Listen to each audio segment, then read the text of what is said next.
Mike, thank you so much. It is time to go on the docket with attorney John Patrick Dolan as he breaks down your legal news. John, thank you for joining us this morning. Indeed. So, big story here in the Valley. Of course, Yolanda Pena has been sentenced for killing her daughter, her baby daughter, 3 years old, and she's getting a life sentence. I mean, this is really an incredible case. It is. I know the district attorney who prosecuted the case. I know the public defender who defended the case.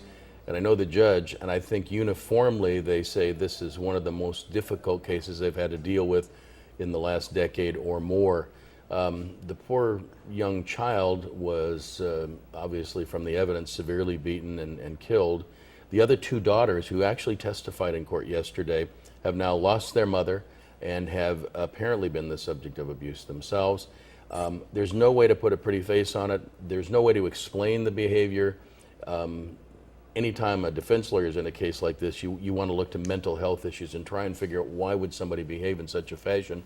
And those issues in this case did not rise to the level of a legal defense that was accepted by the jury. But this is the kind of case where Judge Hawkins, who's the presiding judge in the case, made a comment about how it was one of the worst, most difficult cases he dealt with in a long period of time. And he's had a long and storied career here in the Larson Justice Center. So all we can say is sometimes horrible things happen, and we at the justice system and the Larson Justice Center, of course, see the worst part of what happens sometimes between human beings, and it's hard to swallow, but it's part of what we do on a regular basis. Thankfully, most cases are not this difficult to deal with. That's so unfortunate. Now, the only other thing I want to talk about is there's a sinkhole in La Quinta that a viewer actually wrote to us about, and they wanted to know who is financially responsible for the sinkhole. So we have a reporter who's been looking into this, and they found out that apparently the water company may be responsible for this. So can you weigh in on this? Maybe, sure. Well, here's the deal, and if you want to look at the bigger picture, we just had flooding all over the Coachella Valley because of the rain, and I'm not sure the relationship to the flooding to the sinkhole.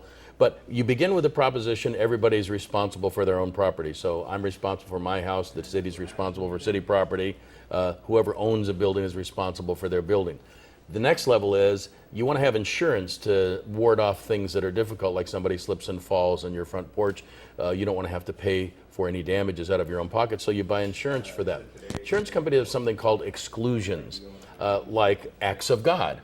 And so the people that work for the water company are going to say, well, this is an act of God. You know, we didn't create the sinkhole problem. This is just something that happened naturally. We shouldn't be liable for it. City's going to say, no, you took water out of the aquifer. You took more than you should have, and this is part of that lawsuit that the Agua Caliente Indians are bringing. And therefore, because you did that, we think that's causally related to why there's a sinkhole. So there's going to be a little bit of a fight about it.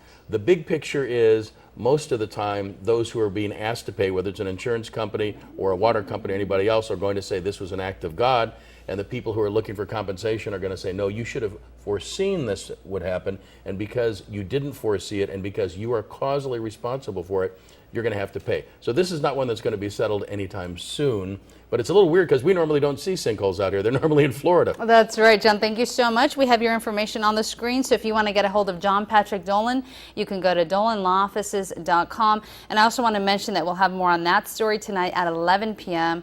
You Ask, We Investigate story. So tune in for that tonight at 11 p.m. right here on KMIR6. And stay tuned. We have much more for you coming up after the break. We'll take a look at your forecast.